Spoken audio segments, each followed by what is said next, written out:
নমস্কাৰ আজি আকৌ এটা নতুন ভিডিঅ'লৈ আপোনালোকৰ মাজলৈ আগবাঢ়িছো বন্ধুসকল চাওক চৰকাৰে যিখন অৰুণোদয় আঁচনিৰ কথা ঘোষণা কৰিছে যিখন অৰুণোদয় আঁচনিৰ জৰিয়তে নেকি যে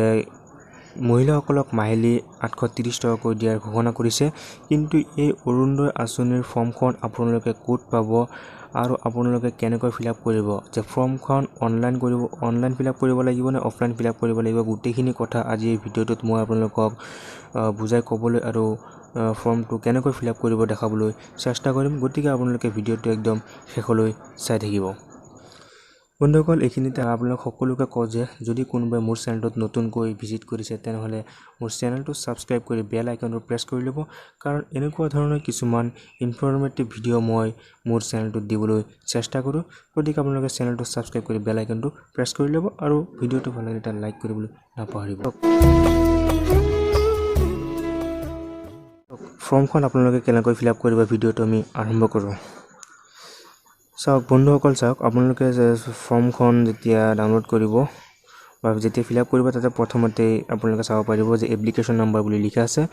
এই এপ্লিকেশ্যন নম্বৰ মানে আবেদন নম্বৰটো আপোনালোকে লিখিব নালাগে তাৰ পিছত আছে ডিস্ট্ৰিক্ট বা জিলা আপোনাৰ জিলা কি জিলাটো আপোনালোকে লিখিব পাৰে তাৰ পিছত আছে আৰবান আৰু ৰুৰাল নগৰ নে গ্ৰাম আপুনি নগৰ অঞ্চলৰ পৰা কৰিছে না গাঁৱৰ পৰা কৰিছে যদি গাঁৱৰ পৰা কৰিছে গাঁৱত ক্লিক কৰিব তাৰ পিছত আছে তাৰিখ ডেট আপুনি ইয়াতে ডেটটো লিখিব তাৰ তলত আছে এপ্লিকেশ্যন ডিটেইলছ আবেদনকাৰী বিৱৰণ ইয়াতে আপোনাৰ ঠিকনা বিৱৰণটো আপোনালোকে লিখিব প্ৰথমতে আছে খণ্ড নাম নগৰ স্থানীয় সন্তায়ত্ত ব্লক আপোনাৰ ব্লকটো কোনটো হয় ব্লকটো লিখিব তাৰ পিছত আছে চাওক যে গাঁও পঞ্চায়ত নগৰৰ নাম আপুনি কোনখন গাঁও পঞ্চায়তৰ সদস্য হয় সেইখন আপোনাৰ গাঁও পঞ্চায়তৰ নামটো কি গাঁও পঞ্চায়তৰ নামটো লিখিব তাৰ পিছত আছে চাওক যে গাঁৱৰ নাম ৱাৰ্ড নং অৰ্থাৎ আপুনি কোনখন গাঁও পঞ্চায়তৰ কোনখন অৰ্ডাৰ হয় সেই অৰ্ড নম্বৰটো লিখিব পাৰে বা আপোনাৰ গাঁৱৰ নামটো লিখি দিব পাৰে তাৰ পিছত আছে চাওক বাস কৰা নগৰ অঞ্চলৰ নাম আপুনি কোনখন অঞ্চলত বাস কৰিছে সেই অঞ্চলটোৰ নামটো আপোনালোকে ইয়াতে লিখি দিব তাৰ পিছত আছে আবেদনকাৰী নামৰ প্ৰথম অংশ অৰ্থাৎ আপোনাৰ নামৰ যিটো প্ৰথম অংশ হয় সেই অংশটো ইয়াতে লিখিব তাৰ পিছত আছে নামৰ মধ্যম অংশ যদি আপোনাৰ নামৰ মাজত কোনোবা কুমাৰ বা বেলেগ কিবা অংশ আছে তেন্তে সেই অংশটো ইয়াতে লিখিব তাৰ পিছত নামৰ শেষ অংশ লাষ্ট নেম অৰ্থাৎ আপোনাৰ নামৰ যিটো শেষ উপাধি হয় টাইটেল সেই টাইটেলটো ইয়াতে লিখিব লিখাৰ পিছত ইয়াতে চাওক জেন্ডাৰটো আছে লিংগটো আপুনি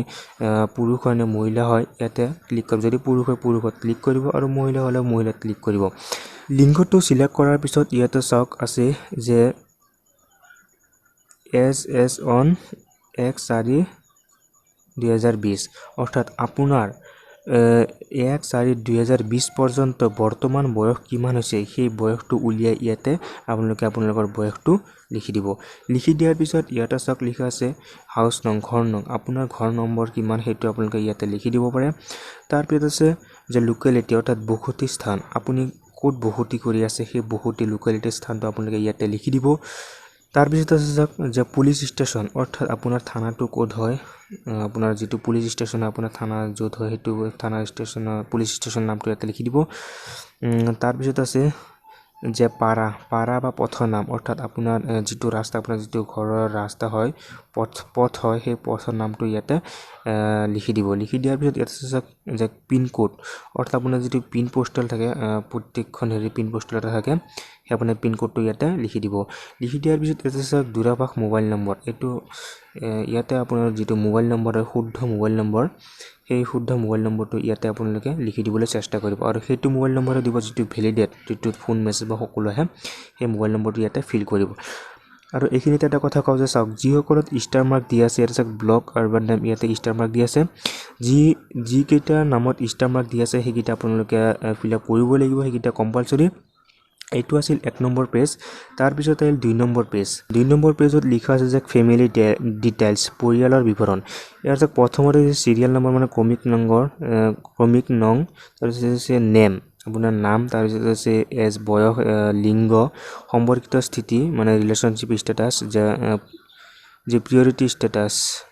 ইয়াৰ চাওক সিৰিয়াল নম্বৰ আপোনালোকৰ যে পৰিয়ালৰ যিবিলাক সদস্য আছে আপোনালোকে যাৰ নামত কৰিব বিচাৰে তাৰ নামটো প্ৰথমতে দিব পাৰে সিৰিয়াল নম্বৰ 1ত ইয়াতে আপোনালোকে যিমানজন সদস্য আছে সিমানজন সিৰিয়াল নম্বৰ আপোনালোকে দিব পাৰে দিয়াৰ পিছত এটা আছে নাম যে আপোনালোকে যাৰ নামত এই অৰুণোদয় আঁচনিখন কৰিব বিচাৰে তেওঁৰ নামটো আপোনালোকে প্ৰথমতে ফিল আপ কৰিব পাৰে বা আপোনাৰ যিটো গাৰ্জেন হয় গাৰ্জেন নামটো প্ৰথমতে ফিল আপ কৰিব পাৰে ইয়াত আপোনালোকে সিৰিয়েল নম্বৰ প্ৰথম নামটো লিখিব যাৰ নামটো দিয়াৰ পিছত তাৰ বয়সটো কিমান ইয়াতে বয়সটো লিখিব তাৰ পিছত লিংগ তেওঁ পুৰুষ নে মহিলা ইয়াতে লিখিব যে পুৰুষ হলে মেল লিখিব বা পুৰুষ বুলি লিখিব তাৰ পিছত সম্পৰ্কিত স্থিতি যে তেওঁ মানুহজন আপোনাৰ কি হয় যে স্বামী হয় পুত্ৰ কন্যা নে কি হয় হেতু আপোনালোকে ইয়াতে লিখিব লিখাৰ পিছত ইয়াতে সক লিখা আছে প্ৰিয়ৰিটি ষ্টেটাস ইয়াত সক লিখা আছে DSUDY সক এইটোৰ অৰ্থ এইটোৱে যে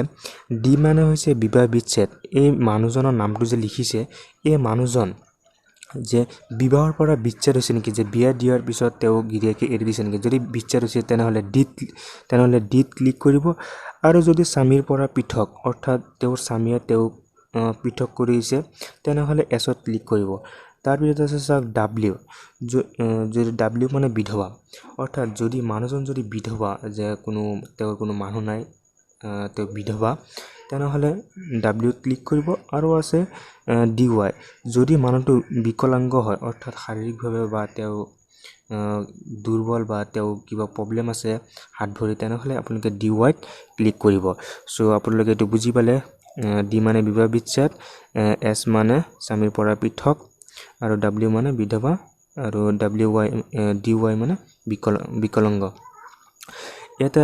সিৰিয়েল নম্বৰটো আপোনালোকে এক নম্বৰটো লিখিলে তাৰ সিৰিয়েল নম্বৰটো 2 একেধৰণে লিখিব সিৰিয়েল নম্বৰ 2 আপোনালোকৰ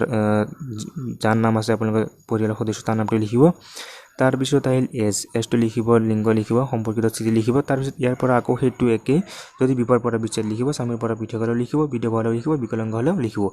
এনেকৈ আপোনালোকৰ পৰিয়ালৰ যিমান বিলাক সদস্য আছে গোটেইবিলাক সদস্যৰ নামটো ইয়াতে সিৰিয়ালি লিখি যাব আৰু গোটেইখিনি ফিল আপ কৰি যাব সক যদি আপোনালোকৰ DS টো প্ৰবলেম হয় তেনেহলে ইয়াতে লিখা আছে সক D মানে বিবাহ বিচ্ছেদ আৰু S মানে স্বামীৰ পৰা পৃথক আপোনালোকে এটো পঢ়ি ল'ব পাৰে তাৰ পিছত আহিল যে আবেদনকাৰী বেংক একাউণ্ট ডিটেইলছ অৰ্থাৎ যাৰ নামত আবেদন কৰিছে তেওঁৰ বেংকৰ যিখন পাছবুক থাকে সেই পাছবুকখনৰ ডিটেইলছখিনি ইয়াতে দিব দিছে সক যে IFSC কোড অৰ্থাৎ আপুনি যাৰ নামত কৰিছে তেওঁৰ বেংক পাছবুকত এটা IFSC এটা কোড থাকে IFSC কোডটো আপোনালোকে ইয়াতে প্ৰথমতে বহুৱাব তাৰ পিছত বেংক নেম আপোনাৰ বেংকৰ কি নাম হয় কোনটো বেংকৰ পাছবুক দিছে সেই বেংকৰ নামটো ইয়াতে লিখিব লিখাৰ পিছত ইয়াতে আছে যে বেংকৰ শাখাৰ নাম আপোনাৰ বেংক ব্ৰাঞ্চ নেম আপোনাৰ কোনখন ব্ৰাঞ্চৰ কোনখন শাখাৰ পৰা পাছবুকখন বনাইছে ব্ৰাঞ্চটো ইয়াতে লিখিব লিখাৰ পিছত আহিল বেংক একাউণ্ট নাম্বাৰ আপোনাৰ যাৰ নামত কৰিছে তেওঁৰ একাউণ্ট নাম্বাৰটো ইয়াতে ফিল কৰিব ফিল কৰাৰ পিছত ইয়াতে আছে পৰিয়ালৰ বাৰ্ষিক আয় অৰ্থাৎ আপোনাৰ পৰিয়ালৰ যে বাৰ্ষিক বছৰীয়া যে আয় মানে ইনকাম কিমান হয় এই ইনকামটো ইয়াতে ফিল কৰিব ফিল কৰাৰ পিছত তাৰ পিছত তলত চাব ডকুমেন্টস টু বি এটসেট সংযুক্ত কৰিবলগীয়া নথিপত্ৰ অৰ্থাৎ আপুনি কি নথিপত্ৰ ইয়াতে দিব লাগিব গোটেইখিনি মই কম প্ৰথমতে আহিছে যে বেংক পাছবুকৰ প্ৰথম পৃষ্ঠা সংযুক্ত অৰ্থাৎ আপুনি যাৰ নামত কৰিছে যিখন পাছবুক দিছে সেই পাছবুকৰ প্ৰথম যিখন ফ্ৰন্ট পেজ হয় সেই ফ্ৰন্ট পেজখন আপোনালোকে জেৰক্স কৰি বা কালাৰিং প্ৰিন্ট কৰি আপোনালোকে লগত গাঁঠি দিব লাগিব তাৰ পিছত যে প্ৰাধান্যতা সমৰ্থন কৰা নথিপত্ৰ সংযুক্ত অৰ্থাৎ আপুনি যে এইখন ফিল কৰিছে আৰু আপুনি যিকোনো পৰিয়ালৰ বাৰ্ষিক মানে বছৰিকা আয় দিছে সেইখন আপোনালোকে এখন ইনকাম সাৰ্টিফিকেট এখন ডোমিসাইল আপোনালোকে বনাই লগত দিব পাৰে তাৰোপৰি আপোনালোকে দিব পাৰে যে আপোনালোকৰ নিজৰ এড্ৰেছ প্ৰুফ হিচাপে এখন ডোমিসাইল বনাই আপোনালোকে দিব পাৰে তাৰ পিছত আন কোনো নথিপত্ৰ সংযুক্ত যদি আন কোনোবা নথিপত্ৰ আছে তেনে ইয়েছত ক্লিক কৰিব এই দুটাটো ইয়েছত ক্লিক কৰিব আন কোনো নথিপত্ৰ সংযুক্ত ইয়াতে ক্লিক কৰি আপোনালোকৰ যিখন যদি ভোটাৰ আইডি আছে পান কাৰ্ড আছে আধাৰ কাৰ্ড আছে তেনেহলে ইয়েছত ক্লিক কৰি আপোনালোকে সেই কিটা জেৰক্স কৰি লগত গাঁঠি দিব লাগিব গোটেইখিনি ফিল আপ হোৱাৰ পিছত 3 নম্বৰ পেজটোত চাওক আছে ডিক্লাৰেশ্যন মানে ঘোষণা ইয়াতে আছে 1 নম্বৰত আছে যে উপৰোক্ত তথ্যসমূহ মোৰ জ্ঞানত সত্য আৰু মোৰ আবেদনত যিকোনো কাৰণবশতঃ বাতিল কৰা হ'ব পাৰে মোৰ ওপৰত যিকোনো ব্যৱস্থা গ্ৰহণ কৰিব পাৰে ইয়াতে আপোনালোকে কি কৰিব এটো 1 নম্বৰটো টিক চিন কৰি দিব 2 নম্বৰটো টিক চিন কৰি দিব এই 1 নম্বৰত এটি কৈছে যে আপুনি ওপৰত যিখিনি বস্তু ফিল আপ কৰিছে সেই বস্তুখিনি আপোনাৰ শুদ্ধ যদি শুদ্ধ হয় তেনেহলে আপোনাৰ এই ফৰ্মখন একচেপ্ট কৰিব আৰু যদি আপুনি দিয়া তথ্যখিনি ভুল প্ৰমাণিত হয় তেনেহ'লে আপোনাৰ এই ফৰ্মখন ৰিজেক্ট কৰিব পাৰে বা আপোনাৰ ওপৰত কিবা ব্যৱস্থা গ্ৰহণ কৰিব পাৰে সেইটোৱে বুজাইছে ইয়াতে আপোনালোকে ক্লিক কৰি দিব 2 নম্বৰত আছে এটোত আপোনালোকে ক্লিক কৰি দিব দিয়াৰ পিছত ইয়াতে চাওক লিখা আছে সিগনেচাৰ অৰ্থাৎ যাৰ নামত আবেদন কৰিছে তেওঁ ইয়াতে এই ঘৰটোৰ ভিতৰত তেওঁৰ সিগনেচাৰটো দি দিব তাৰ পিছত শেষত চাওক লিখা আছে ফৰ অফিচ ইউজ ইয়াতে আপোনালোকে ফিলআপ কৰিব নালাগে